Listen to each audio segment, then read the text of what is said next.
Talkies நேயர்களுக்கு வணக்கம். இந்த வாரம், அடுத்த வாரம், அடுத்த மாதம் அப்படின்னு சொல்லி ஒரு படம் வந்து 12 வருஷம் கழிச்சு ரிலீஸ் ஆயிருக்கு. அது என்ன படம்? வாங்க பார்க்கலாம். ரெடினா ஆட்டம் க்ளோஸு இல்லை நீ ஆளே க்ளோஸு. இயக்குனர் சுந்தர்சி இயக்கத்தில் நடிகர் விஷால் நடிப்பில் வெளியான படம் தான் மத கஜராஜா. இந்த படத்தோட கதை வந்து என்னென்னா, நடிகர் விஷால், சந்தானம், சடகோபன் ரமேஷ், நிதின் சத்யா, இவங்க 4 பேர் சின்ன வயசுலேருந்தே ஃப்ரெண்ட்ஸாக இருக்காங்க. இவங்க 4 பேர் வந்து ரொம்ப க்ளோஸ் ஃப்ரெண்ட்ஸாக இருந்தாலும் வேறு வேறு ஊரில் வசிச்சுட்டு இருக்க ஆட்களாக இருக்காங்க.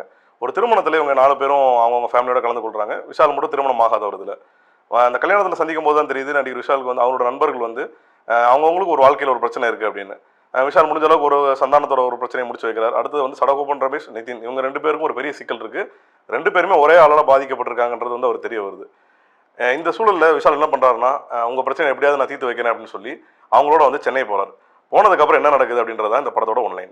தமிழ் சினிமாவில் வந்து ஒரு படம் உருவாகி அதை வெளியீட்டு தேதியில் அறிவிச்சு கடைசி ரிலீஸ் ஆகாமல் போய் 1 வருஷம் 2 வருஷம் கழிச்சு அந்த படம் வரும்போது கண்டிப்பாக ஒரு அவுட்டேட்டடான ஒரு கண்டென்ட்டில் தான் வரும். ஆனால் இந்த படம் வந்து 12 வருஷம் கழிச்சு திரையில் வந்திருக்கு.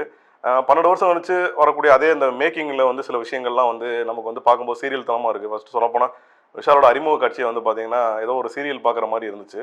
ஓகே, இந்த படம் வந்து அவ்வளோதான் போல அப்படின்னு நினச்சா, நடிகர் சந்தானம் வந்து எங்கெங்கெல்லாம் டவுன் ஆகுதோ அங்கெல்லாம் வந்து அவரோட டைமிங் காமெடியை போட்டு இந்த படத்தை வந்து கொஞ்சம் ரசிக்கிற மாதிரி முதல் பாதியில் மாற்றிட்டே வர்றாரு. 2ஆம் பாதி வந்து முழுக்க வந்து ஒரு கொண்டாட்டமான கதையாகவே இந்த படத்தை உருவாக்கியிருக்கார் சுந்தர்சி.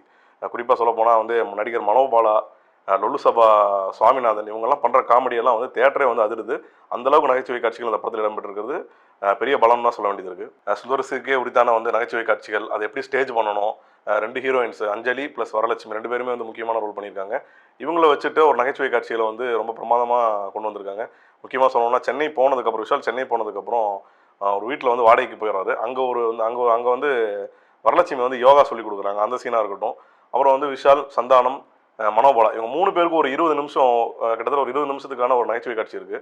அதில் வந்து விழுந்து சிரிக்காத ஆட்களே இல்லைன்னு தான் சொல்லணும். ரொம்ப பிரமாதமாக நம்ம திரும்ப கலகலப்பு டைமில் வந்து இருந்த சுந்தர்சியை பார்த்த மாதிரி இந்த படத்தில் இருக்குது.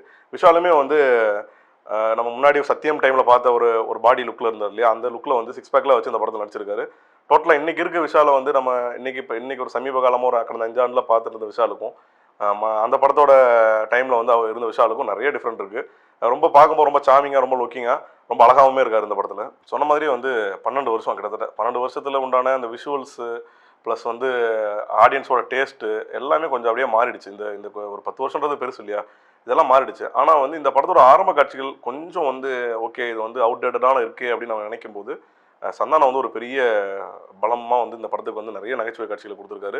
அவரோட டைமிங் சென்ஸ் எல்லாம் வந்து இன்னைக்கு திரையில் பார்க்கும்போது எப்படி இருக்குது அப்படின்னா, சந்தானம் வந்து கம்முன்னு வந்து ஒரு ஹீரோவோட ஃப்ரெண்டாகவே கடைசி வரை நடிச்சிருந்தா, இப்போ ஓகே அவர் அடுத்த கட்டத்துக்கு போகணுன்னு அவரோட விருப்பம் எல்லாமே புரியுது. பட் இருந்தாலுமே அவர் இருந்திருந்தா இன்னுமே தமிழ் சினிமாவில் நிறைய நல்ல நகைச்சுவை படங்கள், இதெல்லாம் வந்து ஓரளவுக்கு வெற்றி பெறக்கூடிய படங்கள் எல்லாமே இன்னும் நல்ல படமாக மாற்றிருப்பார் அப்படின்னு தான் தோணுது. ஏன்னா அந்தளவுக்கு வந்து இந்த படத்தை பொறுத்த வரையும் சந்தானம் தான். விஷால் ஒரு ஹீரோவாக இருந்தாலுமே அதுக்கு இணையான ஹீரோவாக சந்தானம் இருக்கார். அவரோட டைமிங், காமெடி எல்லாமே வந்து பயங்கரமான ரெஸ்பான்ஸாக இருக்குது தேட்டரில். இயக்குனர் சுந்தர்சி படத்துக்கே உரித்தான வந்து ஒரு மாதிரி 18+ ஜோக்ஸு, அது சம்மந்தமான காட்சிகள் ப்ளஸ் வந்து கவுண்டர் அடிக்கிறது இதெல்லாம் இருக்கும். இந்த படத்துலேயும் வந்து இருக்குது. பட் நம்ம அதை பார்க்கும்போது எப்படி தோணுதுன்னா, சில காட்சிகள் ஓகே, இது வந்து ஒரு காமெடி படம், நம்ம ஒரு ஜஸ்ட் லைக் என்ஜாய்மெண்ட்டோட போயிடலாம் அப்படின்னு நினச்சோம்னா அது ஓகேவாக இருக்குது.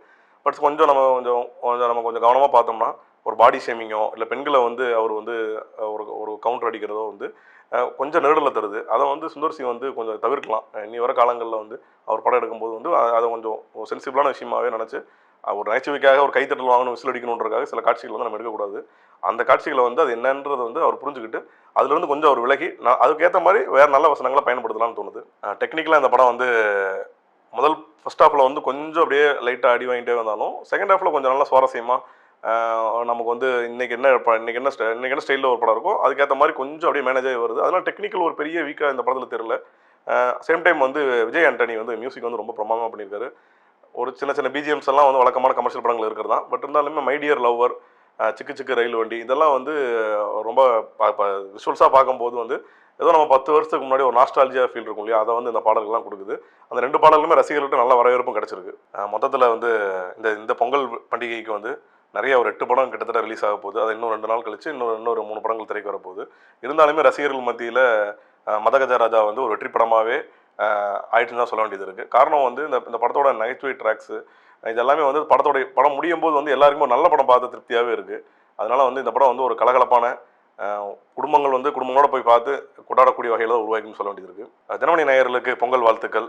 இந்த வீடியோ பிடிச்சதுன்னா தினமணி சேனலை லைக் பண்ணுங்கள், ஷேர் பண்ணுங்கள், சப்ஸ்கிரைப் பண்ணுங்கள்.